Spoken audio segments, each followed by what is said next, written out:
Hey everyone, I'm Graham Smith. Thanks for tuning in to our virtual town hall tonight. I'm just going to give it another few more minutes for people to join, and I'm going to mute my audio so I don't get feedback here. We're just going to give it a couple minutes for people to join, and then we will kick right off. Just a couple of quick housekeeping rules tonight. I'm solo. I usually have my campaign manager here helping to run the show for me.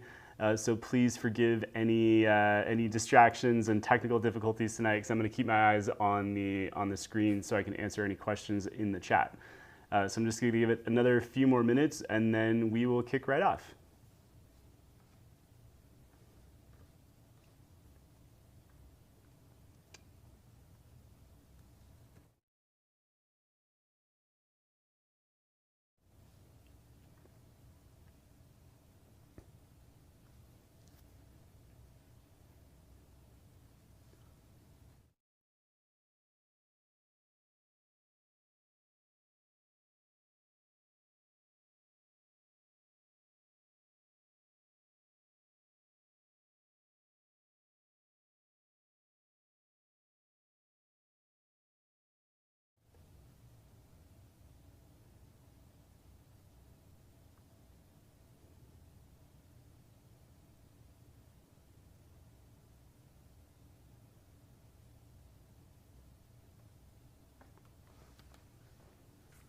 Hey everyone, if you're just joining, welcome to our virtual town hall. This session is focused on the East Desert, but certainly everyone is welcome tonight.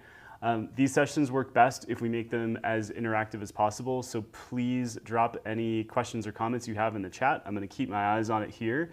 I've got a presentation to run through, which is really just there to be a backup. So whatever questions or comments you have, please drop them in the chat. Let's make this as fun and as interactive as we possibly can. And I just want to know what's on your mind. I certainly have some stuff that I can run through and talk about, but I want to hear from you. That's the whole point of these sessions. So let me get myself set up over here and flip over to the presentation I've got. But in the meantime, just start thinking about whatever questions you've got, and we will get right to them.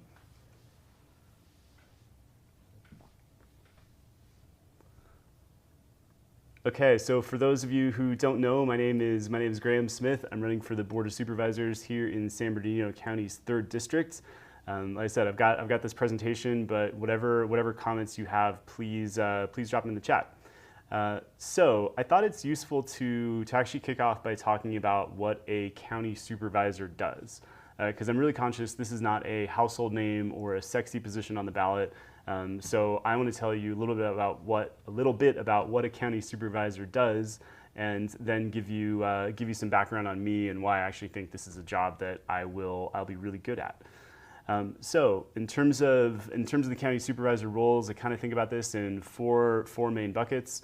Approving the budget. This county has a $10 billion annual budget. It's a big number, so the person sitting in the seat has got to be really comfortable dealing with figures of that size. And then allocating that $10 billion across all the various county departments. So there are dozens of departments underneath the county. There are a bunch of cities and unincorporated areas, all that require some kind of funding and attention from the county. So really, I think the important point to note here is that you don't necessarily need specialist knowledge just because it's such a wide-ranging role, but what you do need to be able to do is respond to stuff quickly and figure things out. And on that same note, I think the same is true for approving legislation, because a lot of what the county's role is really taking legislation that comes down from the federal government and the state of California and finding ways to implement that in ways that make sense for people who live in San Bernardino County. It's not an easy job just because San Bernardino is so big and so vast, and I'll talk about that in a little bit. But what you really need to do is be able to respond to things quickly, reach out to residents, find out what people need, and figure out how to implement this legislation in a way that makes sense for everybody. Sounds simple, but it's really not. Last but certainly not least is securing investment. So you might not know, we actually get the biggest share of our county's budget through reimbursements from the state of California and the federal government. So the person sitting in the seat really needs to know how to lobby for more resources. And I think that's true both of the federal and state governments, but also of private industry here in the county. Because ultimately we have a lot of private companies doing business in San Bernardino. And a big part of this is working with those companies and figuring out how to attract new ones to come here and set up shop in the county. So I'm going to pause just for a sec and see if we've got any questions in the chat. Otherwise, I will keep going. And you know what? I'm actually going to just, if you give me a second here, I'm going to turn on Instagram and just see if anyone who is on can jump over here. Give me just one sec here.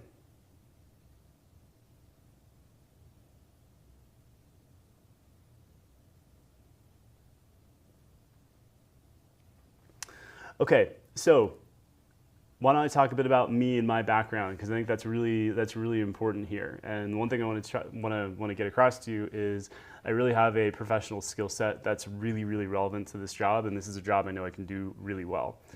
So I really think I've got I do have two phases to my professional career. Most of my former career was spent working in what I'll call big finance or corporate finance. And then I decided I didn't want to do corporate work my entire career, and I've spent the last 5 years running a couple of small businesses. So in terms of my finance work, so I used to work for a couple big companies, and the main part of my job was really going out to various stakeholders, raising money. So if you've ever had a public pension fund from the likes of our very own SB Sarah, there's a good chance I've indirectly managed money on your behalf before. So really my job was to go out to these various stakeholders, raise money for a company fund or pot of money, kind of like the county's $10 billion budget, and then figuring out how to invest and allocate that money across a bunch of different private companies and a bunch of different industries. So I tried to make a list of all the industries that I've looked at or invested money in, and I got to like 40, 50, and I stopped counting. And I think that's important because in this role, it's a very wide-ranging job, and the most important thing I think you need to be able to do is not necessarily know how something works already, but be able to analyze it, figure out how it works quickly, and then ultimately know what that department or what that area needs in order to work better. And that's really something I spent the bulk of my professional career doing. And for me, it wasn't just investing money day one. I get really involved in various companies. I'd sit on company boards, provide input, challenge, advice on what I thought we needed to do to make things work as well as possible. And like I said, I didn't want to do corporate work my entire career, so I've spent the last 5 years or so running a couple small businesses. I don't actually do it right now, but one was a health and fitness startup, and the other was a direct-to-consumer skincare brand of all things. But really what that gave me an appreciation for was how hard it is to be a small business owner, and also how hard it is to be a small business owner here in San Bernardino County. If you're joining from the desert regions tonight, I'm in the rural mountain communities here in San Bernardino. And even though we're in different areas, I think we're kindred spirits in the sense that we know that it's really hard to be an owner-operator of a small business in a rural part of San Bernardino County. And I'll talk a little bit later in this presentation, but one thing I really want to do is do my part to make that easier for residents here. But we'll touch on that in a little bit. So bringing my experience back to the role of county supervisor. So approving and administering this budget. In my professional career, I raised and invested about $10 billion across hundreds of different companies. So I absolutely have the knowledge to deal with the scale of the budget we're talking about here. Allocating resources, I kind of touched on this a second ago, but really the job here is not one of a specialist. So I was what was called a generalist in my finance career, which meant I looked at all kinds of different companies, all kinds of different industries. And if you look at is organized, there are dozens of various departments. They each do something a little bit differently.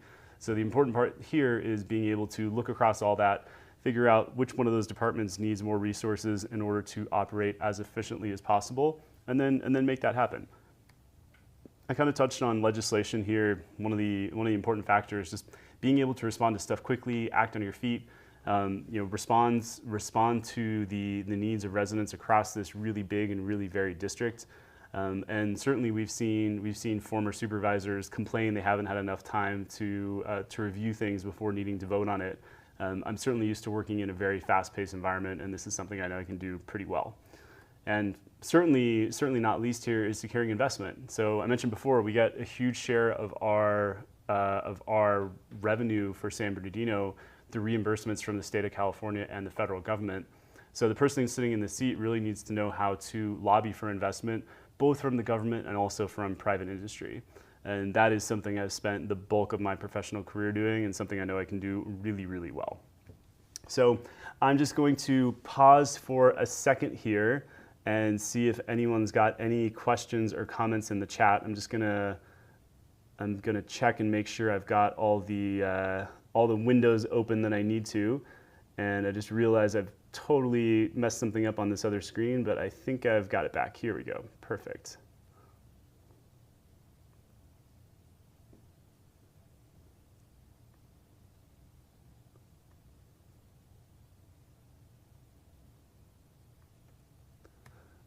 Okay, so District 3. If you didn't know, San Bernardino County is the largest county in the United States. It is 20,000 square miles, or the size of West Virginia. And it's split into 5 districts. There are 3 small ones by geography, 2 big ones by geography. They're all split the same size in terms of population. And District 3 is one of the big ones. I actually think, I know, right? I actually think that District 3 is the hardest one to manage, just because we've got mountain areas, urban areas, and desert areas. Most of the other districts, I mean, the three small ones are all urban focused, and District 1 is mostly desert regions. So District 3 is really unique and really complicated.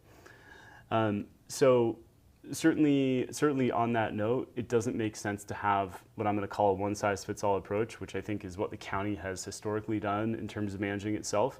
And I certainly know the reason for that. I mean, it's a big county, there's a lot going on, so in some ways it makes sense to make things as simple as you possibly can. But the problem is that doesn't work when you start talking to residents in mountain regions like where we are, in desert regions, and even within the mountains and desert.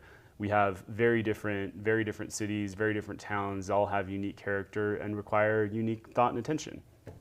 So I think the important part here is being able to respond to people across the district, find out exactly what they need, and make sure that the county is implementing solutions that work for everybody.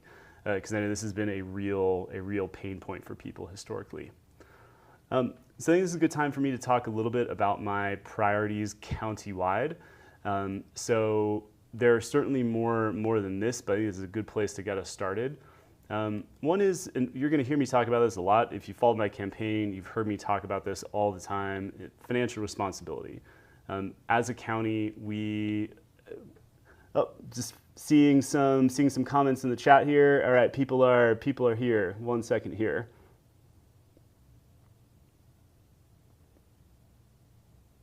Okay, so John, on the question about who paid for the new equipment, I'm not sure about this one. I've seen over the last 6 months or so there have been a couple of headlines around new snow equipment that's been purchased. I know some of it has been provided through grants from the state of California. I think some has come out of the county's own budget. The stuff that happened today, I'm not 100% sure. I think there are a few issues that we need to consider here. I was talking a couple months ago to someone who has spent a lifetime plowing snow and ice up here, and he had a couple of important pieces of feedback to me. One was that a lot of the equipment that is being purchased now isn't necessarily the best or the most effective. I don't have specifics on exactly what's wrong or what's not right about it, but I think an important part of this job is talking to people who've done this for a long time and finding out what equipment actually works. And I think the other issue that was highlighted is a lot of the staff that the county is currently getting to plow the roads are driving up from down the mountain and aren't that familiar with our local neighborhoods. And I think that's an issue when you get in some of these mountain communities where we've got small, windy mountain roads. If you're not already familiar with how they're set up, it's really hard to do your job. So I think a couple of takeaways out of that for me, it all comes back to the same thing for me, whether we're dealing with aspects of county maintenance or just managing this place overall, which is talking to people who know what they're doing and know what they want. So in the case of figuring out what kind of legislation makes sense for residents, get out and talk to residents across these various parts of the county and find out what they want and what works for them. We're having real issues with things like trash pickup in the desert regions of this district right now. And I think a big part of the reason that's happened is because the county hasn't effectively communicated with people. And the same thing goes for things like snow removal and snow equipment. I'm not going to claim to be an expert on what kind of bobcat or what kind of tractor needs to get purchased to plow the snow, but talk to the people who know what they're doing. I can't remember his name off the top of my head, but I mean, this guy had plowed snow up here for decades. Like, those are the people you want to talk to who have actually done this job and know exactly what they're doing. So that's a commitment that I'll make to everyone here, is that I want to find out. I'm not going to claim to be an expert in everything, but the thing that I know how to do is seek out those experts, talk to them, get their advice, and figure out what works. Like, that is the job as far as I'm concerned. So I hope that makes sense. Just checking on the chat here. Yes, that is a very good point, Mark. The snow equipment that we got came from the state of California, and yeah, the relationship we have with the state of California isn't necessarily best right now, given secession. And oh, Joan, thank you so much. I appreciate all the support. I really do. And look, the most helpful thing everyone can do right now is just spread the word as much as you possibly can. We are going to do a really big push on social media next week. Mark, my campaign manager, is upstairs running a phone bank this evening. That's why I'm running this session solo this evening. So by the way, if anyone on this call has got any interest in helping out with that, please drop us a line and jump right on. If you feel like making a couple calls tonight, even just drop the campaign a line on either Instagram or Facebook. We'll get you the details. It can be a little bit cringe at first, just calling up random people, but once you get in the swing of it, it's actually kind of fun. And it's a really important part of the get out the vote strategy here, just because this district is so big, it is really impossible to be everywhere all at the same time. So that's why we've been doing a lot of these sessions, and certainly the phone banking is a really important part of getting the word out. But certainly anyone here who has voted for me or is going to vote for me, thank you so much. And oh, perfect. And Mark is just texting me to say a couple people here were on the phone bank. So if you are on the phone bank and you were one of the calls that we made, thank you for joining this evening. Sorry, when I said it was cringe, I just meant if you're cold calling people, it takes a little while to get in the swing of it, and not everyone is used to it. I think you just have to develop that thick phone calling skin. But thank you for joining us this evening. If you've just joined, just so you know, the way these sessions work is I've got this presentation that I can run through in the background, but this works the best if people are commenting in the chat. I've got the chat open here, so whatever questions you have for me, wherever you are in the district, please let me know, and I'm happy to go through stuff just kind of as we get it in the chat.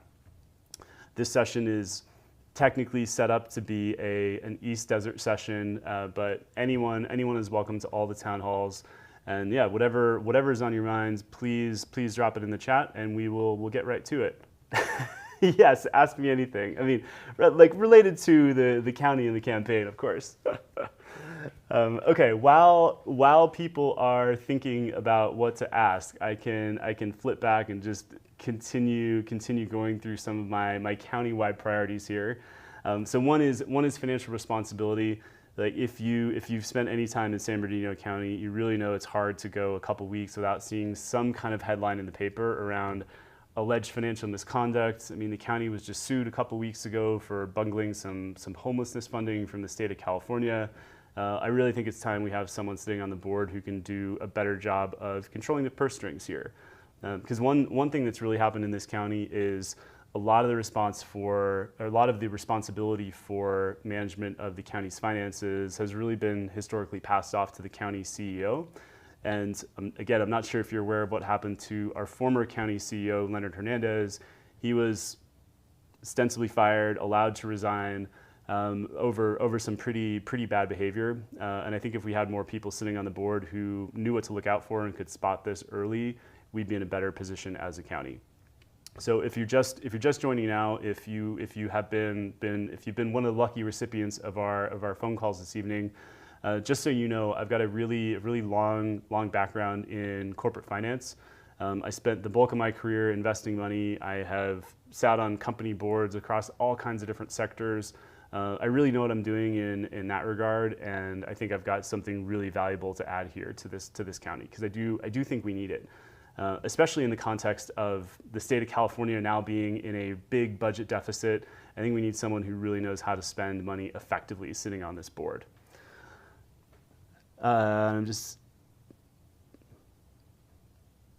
Oh yes, I'm seeing the comment here around.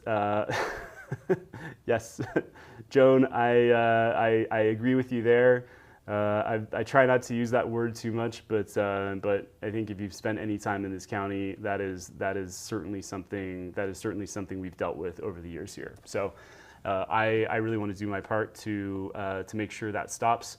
I know it's a big job, but it's one I'm up for. And I mean, if I take a step back, I really think San Bernardino is an incredible place. I think we have a lot of opportunity here.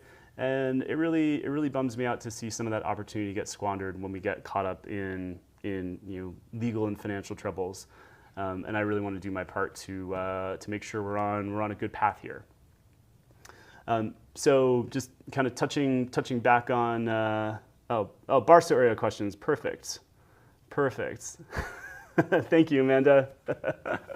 Yeah, Barstow it's a really, I think there are a lot of residents we've talked to in Barstow who really feel like the county just does not have their back. I know economic opportunity has been a real challenge in regions like Barstow. I am personally really excited about the new Brightline West railway that's going to go through. I'm also really excited, and I know a lot of Barstow residents are excited about the BNSF inland port that is coming. So I think there are really some interesting things on the horizon for Barstow, and I think it's going to come down to really the county helping to lobby the state of California, the federal government, to get as much funding for this stuff as we possibly can. Because I think we got to realize that the Brightline West just received, I want to say it was $3 billion in funding from the federal government as of maybe a month ago. So it's really not just a county issue. We really need to be working together on the same page to make this stuff happen. John, what is the new bridge actually? This one I'm not familiar with. So if you could give me a bit more detail, I'd really appreciate it. Oh, I know there's a 20-second or so delay between me talking and you getting the chance to respond on the chat. So I apologize. I beat you to the punch here.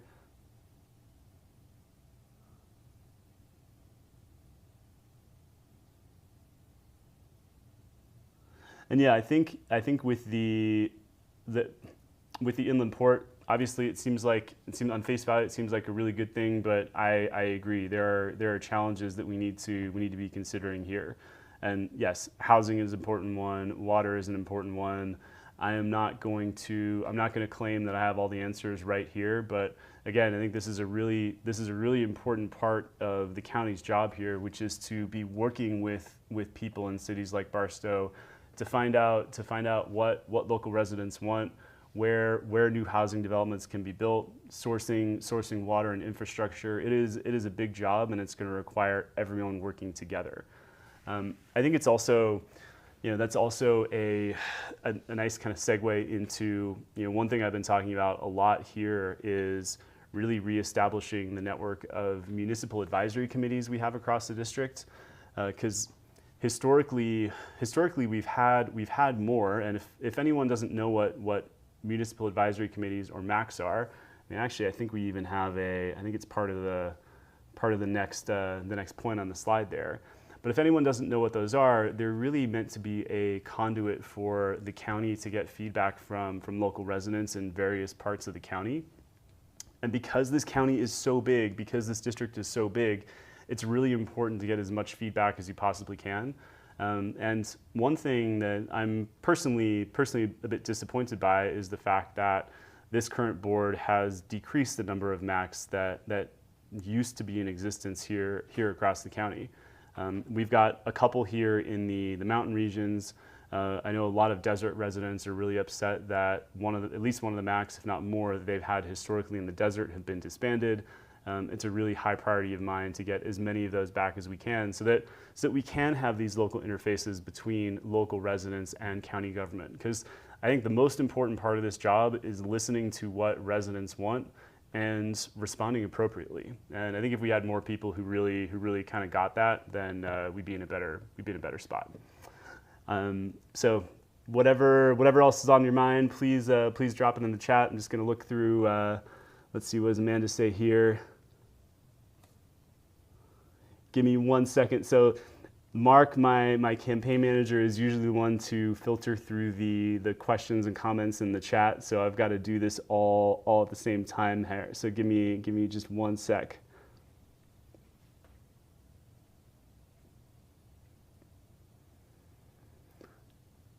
Amanda, unfortunately, I think you're right in terms of how this county has behaved historically, and that's certainly something I'm looking to rectify.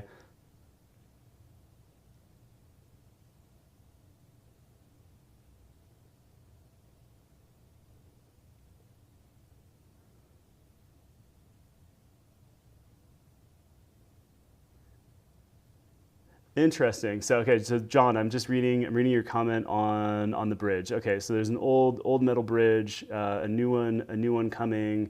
What do most people think about keeping the old bridge open? I mean, especially if this is something that's got some historical significance. I generally love the idea of maintaining unique historic stuff to the extent we possibly can.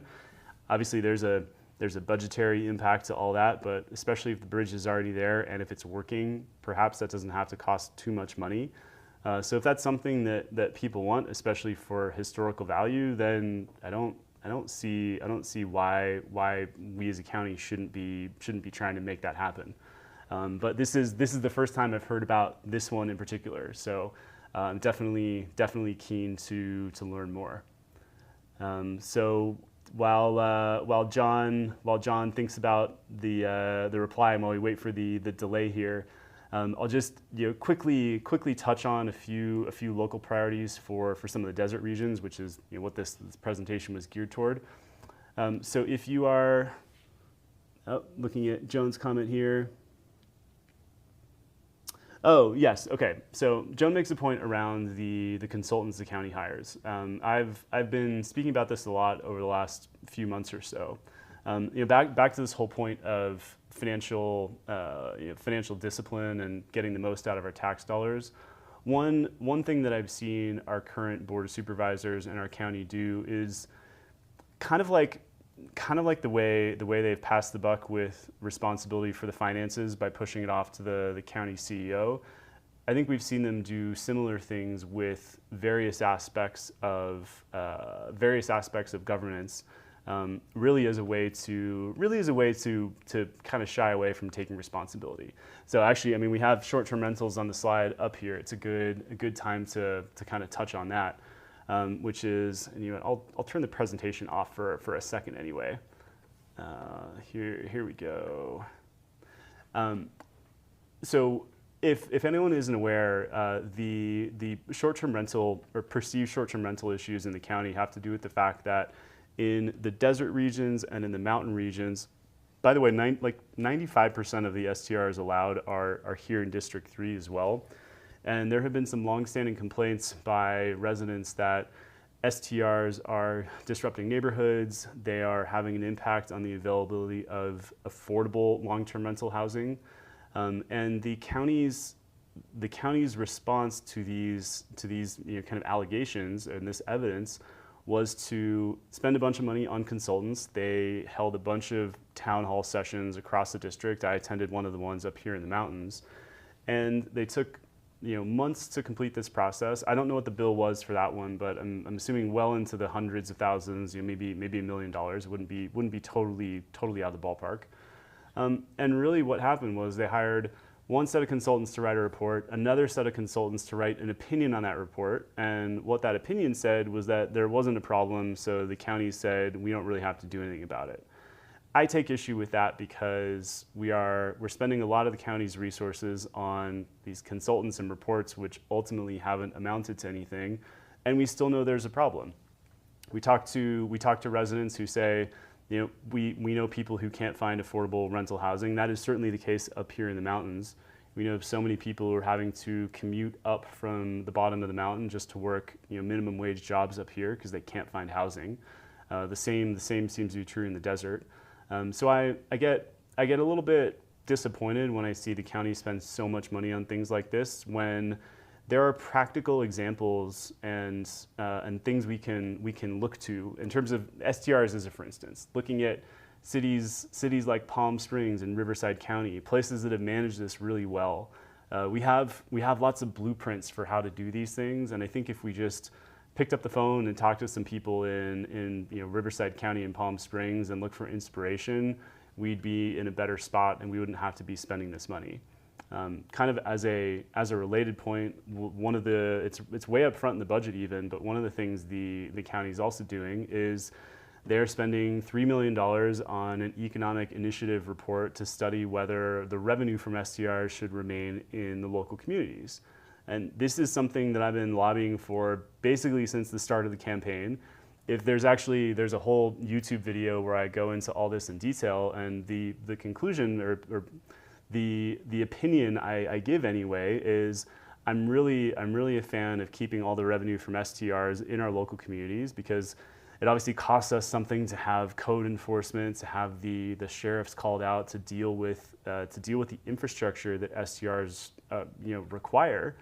But right now what happens is all the revenue from STRs goes in the county's general fund, and there's no requirement for that to stay here at all. So again, I'm a little bit disappointed that the county, instead of just saying, okay, let's do this, is spending $3 million to have consultants write a report, and I don't even know what the conclusion of that is gonna be yet. So we're gonna post a recording of this in the next 24 hours or so, but we had a candidate forum in Joshua Tree last Friday, and someone asked the question to three candidates saying, you know, how do we actually do this? And my answer was pretty simple. It was, let's just commit to doing it and do it. I don't think we need to spend $3 million on consultants. I think we just need to decide what we want to do and make it happen. So the commitment you have from me is I will do my very best to accomplish that. And of course, I know that involves getting, you know, at least another 2 supervisors on board to have a vote about it. But I think there are some really strong logical reasons why everyone should consider having that money stay in our neighborhoods. I mean, big part of that reason is District 3 of all the districts in the county has the most tourist-driven areas, and I think it's really important that we invest in our tourist parts of the district to make sure we have the infrastructure that can handle people, entice residents up here to open up more small businesses. Same thing in the desert to attract more people, and then if we do that, then we bolster the whole economy.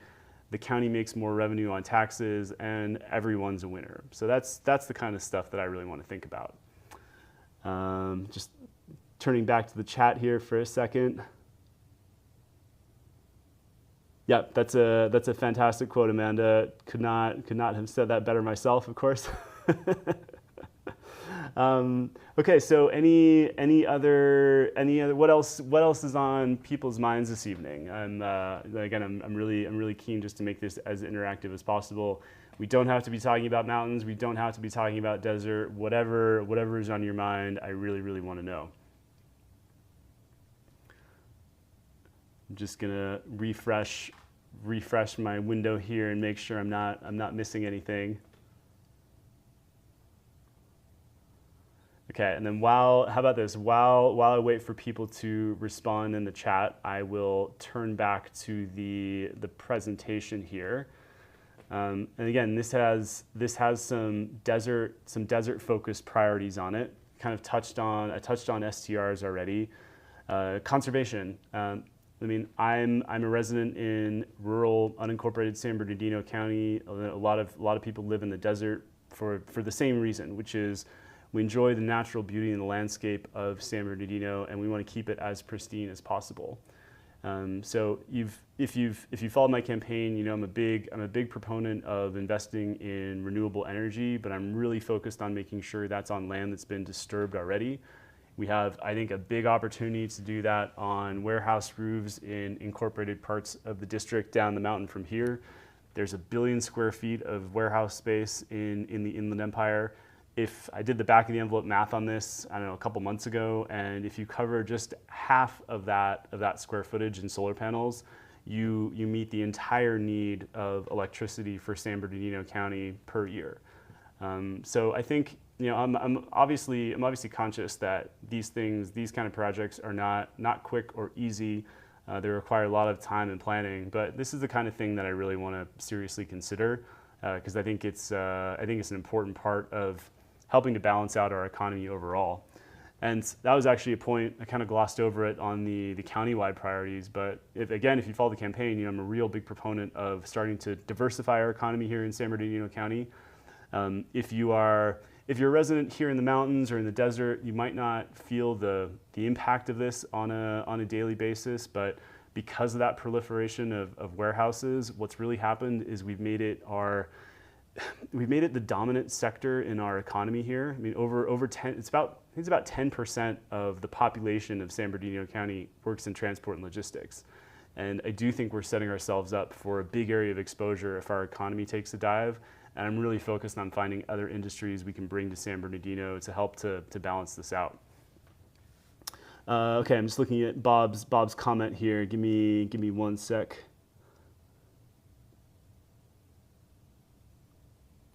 There's a push pull on the STR thing as relates to affordable housing. And I think what happens is when you talk to people who've lived in a certain neighborhood for a long time, and even by the report writer's own admission, the people the county hired to study the impact of STRs, what happens is because you have these oftentimes really attractive economics of renting out your house short term instead of long term, it's an incentive for someone to renovate their house, which is great because it makes the house nicer, it makes it worth more money. But because so many people have done this, it's had an impact on the immediately available affordable rental stock. And I agree with you. I think the county has a big job to do in terms of addressing affordable housing across the district. So I think it's important that we don't look at these issues in silos. They're all connected. And to my mind, the thing that makes sense is to look at it holistically, to say, you know, perhaps we have enough people in each one of these neighborhoods who some do seem to be really fed up by the proliferation of STRs. Thinking about a cap per neighborhood with input from the local community. I want to be really clear about that. We need to get the input of people across the district and find out what makes sense for them. Because you talk to people in certain neighborhoods in Big Bear that's a really tourist-driven economy. They have a lot of vacation condos, really heavily geared toward getting people up to the resorts. They want a higher cap than perhaps some other areas of the mountains. Like we live in a quiet residential part of the San Bernardino Mountains where we have STRs, but not a ton.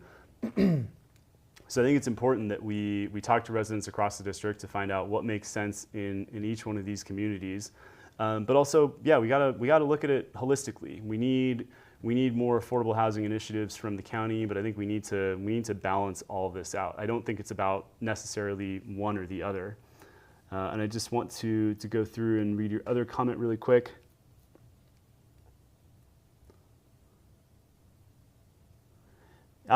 This is something I have a lot of sympathy with. So Bob, I'm reading your comment about road maintenance in Morongo Valley. So I am in the mountain communities of San Bernardino, and we live on a road the county does not maintain. We pay our taxes, we pay for trash pickup. We do not get trash pickup, so we have to drive our trash to the dump. Fortunately, it's not that far away for us, so it's not that big of a deal. But I know there's a real concern, particularly in the desert communities, around some of the trash pickup changes that have been put forward recently. And I know I know there's a resistance to wanting some trash pickup on some dirt roads in particular because of all the wear and tear that the big trucks have on those. So like I'm a huge proponent of finding ways for the county to help out with maintenance of some of these smaller, traditionally non-maintained county roads. And I think the thing that I come to is there is a great version of whatever type of road we have, whether it's a paved road or a dirt road. And if the county can be helping with some basic maintenance, I think they should be doing so, because I would love if the county could help maintain the road we're on, but right now it's completely up to us, even though we all pay our taxes. Okay, give me just 1 sec to catch up on the comments here.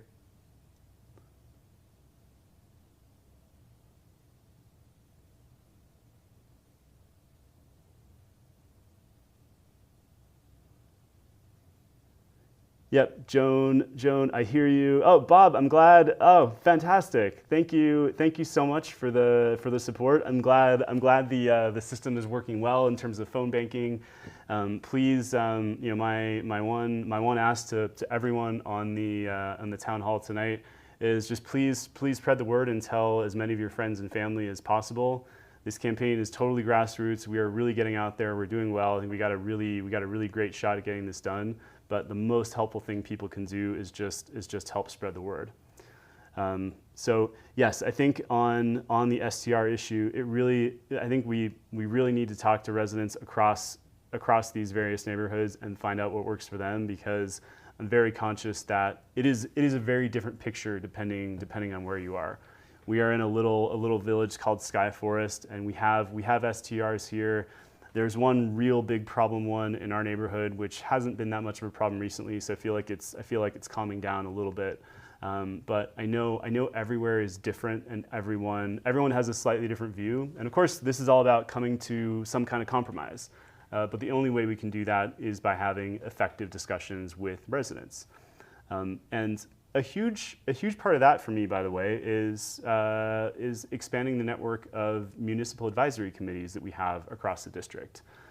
So one thing that in particular residents in the Morongo Valley area and in the desert regions of the district have highlighted to us is a lot of them, they're called MACs, and they're really meant to be a conduit between the local community and county government. A lot of these have been disbanded over the years. So I think it's really important that we help to reinstate those, because this is a big district. It's 10,000 square miles. It's half the size of the entirety of San Bernardino County. And I'm really conscious that what works for us in the mountains doesn't work for people in the desert. And even across the mountain and desert communities, what works for one area doesn't work for another. And the most important thing we can be doing is getting accurate feedback from what residents actually want. Bob, thank you so much, and whatever we can do to help your efforts, please let us know. We will be doing. We don't have any more official town hall schedule, but we'll release a schedule next week for town halls between now and the primary. We have been running them geography by geography, but between now and the primary, after this one tonight, we're just going to have probably 2 a week, and we'll keep them general for the whole district. And it's actually kind of fun sometimes having people on from all different places in the district. So we had one where we actually had a typo a couple weeks ago where I think it was Redlands and Highland and Needles, and you can't get two more different sets of concerns on at the same time. And I think it really highlights just how challenging it is to manage a place this big, and really highlights the need for things like more MAC committees so we can get as much input from residents as possible. Okay, just catching up on the chat here. Bob, thank you so much, and Joan, same to you, and Amanda, I know you've been spreading the word as well. So thank you to everyone on the session tonight. What else is on people's mind? Well, we got another 15 minutes if people want. We can go as long as we want. I'm keen to hear from as many people as possible and see what's going on. Okay, John Morongo Water, let me just read your comment here.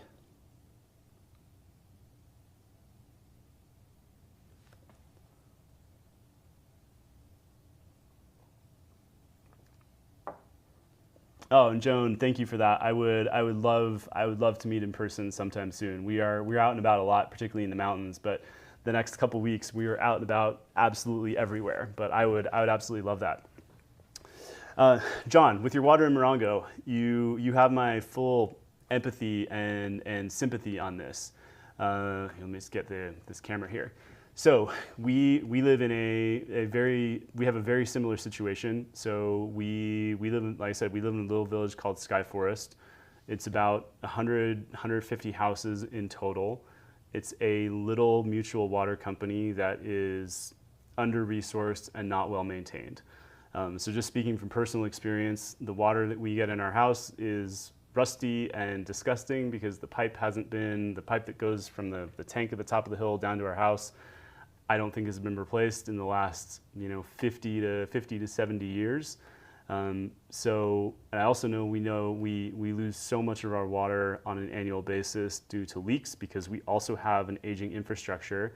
And I'm both happy and upset that you've highlighted this, because one thing that I've said a lot over the last 6 months is I expand out a little bit from our personal situation, and I know that there are more people in your situation that also have small aging water systems that need some work, need some maintenance, and could be substantially improved.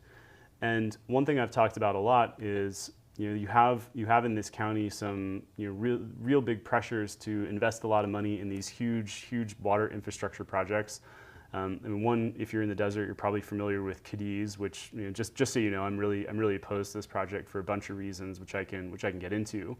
But what I'd much rather see is the county focusing its time and attention on helping to provide some resource between either the county or the state, helping our little mutual water companies access state funding that we might not even know is a thing otherwise, and really just helping to facilitate and be a conduit to access some more funding and some more resources. Because I know we're in exactly the same situation, and it's not right now. It's not getting better, and a big part of that is because we just don't have the resource to help manage it. And the people that we do have on the board of our small water company are residents. They're not water experts, and no one really expects them to be. And because of that, we have this underinvested, under-maintained infrastructure, and we just need some help. So I think because you've mentioned this, it means to me that I know we have a lot of people in a very similar position across the district. And one thing I'd like to do is to see this county take a more active role and just facilitate those relationships between our little mutual water companies and getting more resources from either the county, the state, federal government, kind of just figuring out what else is out there and figuring out what we can do to improve all of our local infrastructure. One thing I talk about a lot is this is a very big and very varied district, and certainly what works for us in the mountains does not work for you in the desert. So a huge part of this job for me is just making sure that we have the coordination, we have the lines of communication open, and we're able to respond to people in these very, very different situations and provide impactful and helpful resources. So it's a huge part of the reason for me running for this office, just so you know. I mean, just to give you, for anyone who doesn't know, just to give you a little bit of background on how I got to where I am, is since moving full time to our, I'm talking to you from our. This is a little cabin my grandparents built 50 years ago. So I've been coming to the mountain regions of the district my entire life. I've also been coming to the desert regions of the district my entire life, and we've spent the last 4 or 5 years living here full time. And I mean, I never in a million years did I expect to actually live up here in the mountains full time. But since we moved up here, I couldn't imagine being anywhere else. And it's really the sense of community that you get, particularly in a rural part of the county, that is just so incredible. And I think if you're in the desert, you'll probably sympathize with that, or you understand, because it's a really incredible place to be. But since moving here full time, we've seen just how hard it is to get so much stuff done, whether it's opening a small business or renovating your house. Like the county makes life really difficult for residents in rural San Bernardino. And a huge part of that is driven by the fact that so many of the county's regulations and building codes are really heavily geared toward life in cities. And when you get out to the more rural areas, I mean, one, you've got to deal with these kind of one-size-fits-all approach regulations, and two, at least in our case, whenever you deal directly with the county, a lot of the county representatives aren't members of our local community, and they don't have a vested interest in making our community better. And again, kind of extracting that problem out to other areas of the district. Like, I'm conscious I don't live in the desert, but I know you face different versions of the same challenges. And one of the things that I think makes, in particular, District 3 really, really incredible is the fact that we have so many unique, amazing communities. And I certainly want to do my part to make sure that each one of our unique communities has the potential to just become the best possible version of itself. Ashley, okay, thank you for corroborating that. I mean, yeah, we have so many different places here. I think we're all attracted to life in rural San Bernardino County for the same but different reasons. You know, whether it's dark skies or chilled out life or just sense of small town community, it's really incredible. But I think we have an opportunity as a county to give residents in these various communities the tools they need to make their communities as good as they possibly can be. So that's a big part of my personal reason for running for this seat. And then for me, just so you know, the reason it all really came to a head and I got really involved was, I'm sure people probably remember reading in the news or seeing on TV all the snow we got just about a year ago.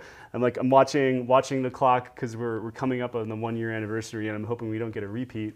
But we all, up in the mountain communities here, we all got buried in snow and we're completely stuck in our houses.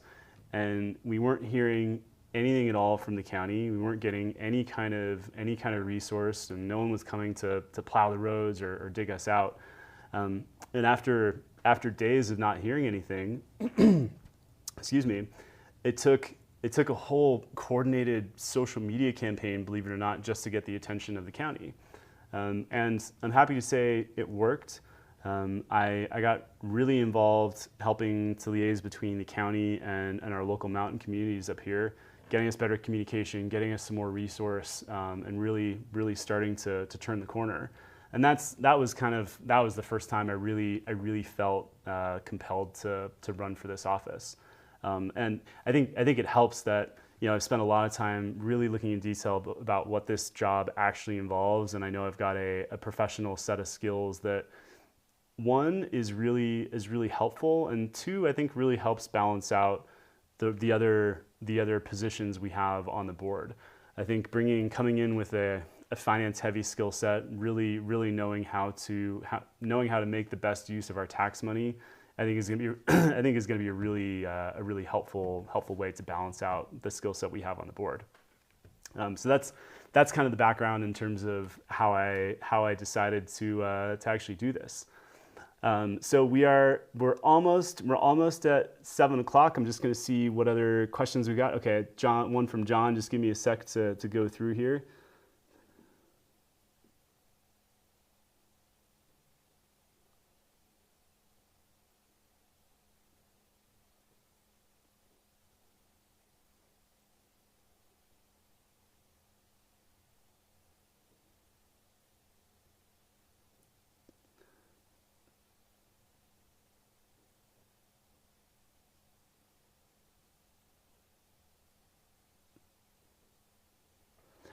I think this is some. I just want to. I don't know. I know what the King of the Hammer is. I haven't attended it before. I don't. Just so you know, I don't have in my mind a great sense of comparison for exactly what area that's restricted to, how close it gets to land that really shouldn't be driven on, and really be preserved. But just philosophically and high level, I'm certainly a fan of finding ways to dedicate certain areas for certain uses.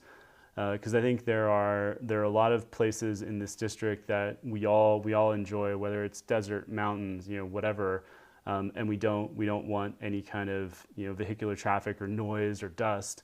So I think it does make sense to me fundamentally to find ways to restrict that to areas where everyone who wants to go and enjoy off-roading can do that in a place that makes sense to have it. And then for people that don't want to have the noise and the dust impact from off-road vehicles, have places dedicated to that as well.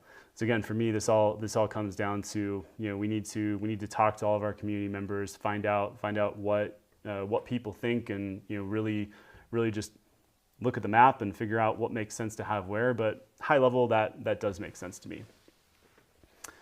So any final questions, comments, just as we get close to 7 p.m.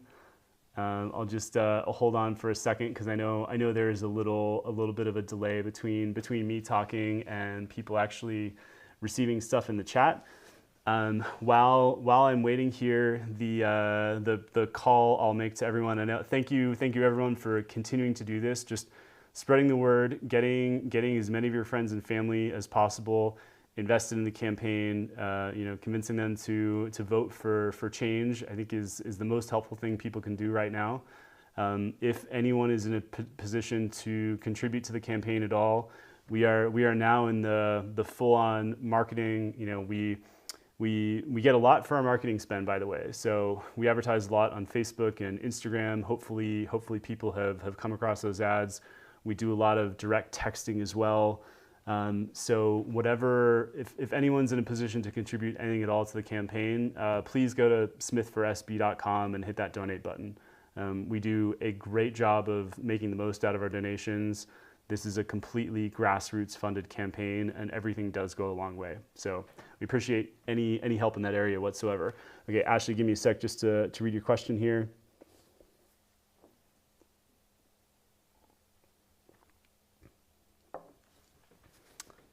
Thank you, Joan. Okay, Ashley, you've hit a really important point for me.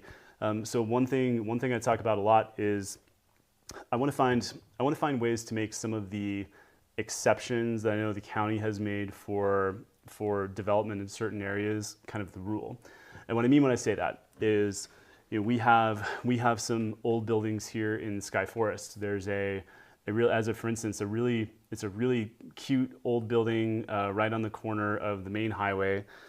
It was originally when this little village was developed, I want to say almost 100 years ago.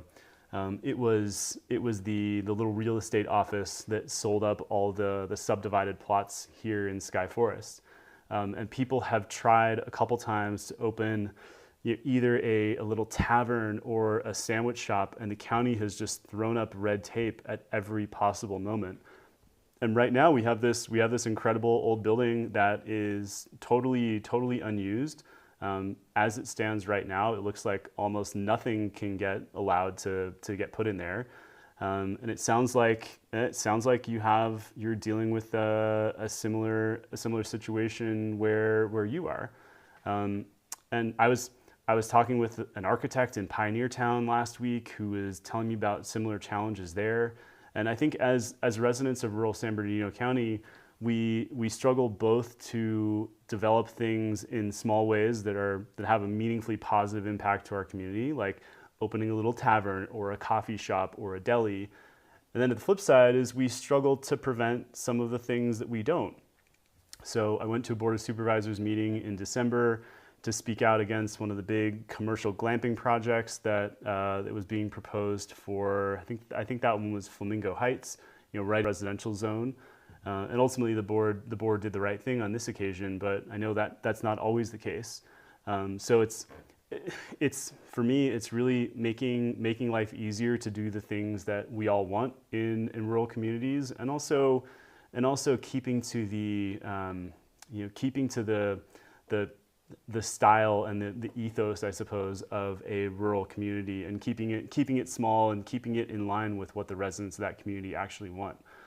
So one thing I'm really focused on is, can we find ways to make some of these exceptions that I know people have managed to get kind of the rule for certain parts of the county. So I think it makes sense to have different rules for the mountains, different rules for the desert, because ultimately we have really unique situations, unique geographies, and we need to be able to make the most out of what we have, because it has a really meaningful impact on our community.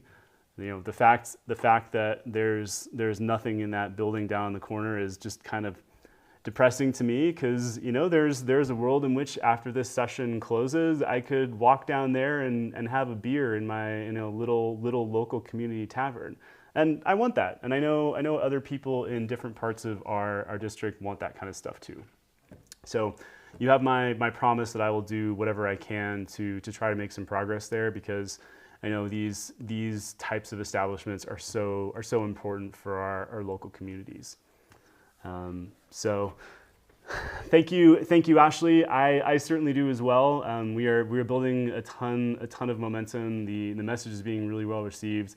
But please, the thing people can do the most in the next 2.5, 3 weeks is just make sure you follow the campaign on social media if you don't already. We're really active. Just be really. Unfortunately, you got to be really pushy now with just sharing stuff, reposting it, just get the word out as much as we possibly can. That is the most helpful thing people can do right now. So I'll just give it another couple seconds here to see if anyone's got any final questions before we close. Oh, John, we do have some lawn signs. Drop me a message on email, Facebook, Instagram, whatever's easiest, and we'll find a way to get one to you. We did a small batch so people can show their support. So yeah, just let us know how we can get that over to you. Okay, it's just after 7, so I'm gonna close this down in just a second. If there are any final questions, we do respond to comments on social media. I know a lot of people watch these sessions after the fact as well. So please feel free to comment anytime, and we will definitely go through and respond. In the meantime, thank you everyone for joining this evening. I'm gonna get upstairs and probably jump back on that phone dialer for another half hour tonight, and then have a beer and call it a day. But we are here if you need absolutely anything at all. Drop us a line on Instagram, Facebook, email. We will respond. And thank you for attending tonight and spreading the word. Okay, everyone. I hope you enjoy the rest of your Thursday evening. Thank you again. One last comment from John. Yep, John, I fully agree with all this. Just so you know, we have a little family campsite in Lucerne Valley, and I mentioned this in a candidate forum on Friday. One of the illegal cannabis farm raids has left a junk heap in the middle of the desert. I find it personally distressing, so I am a big fan of finding ways to clean up the desert. We need to, the parts of this county that are beautiful and pristine, I really want to focus on keeping that way. So I fully agree. Okay, everyone, thank you so much. I'm gonna close this one for tonight. But again, any other questions, drop us a line anytime. We are absolutely here for you. So thank you again so much, and I will hopefully talk to everyone soon. Okay, take care.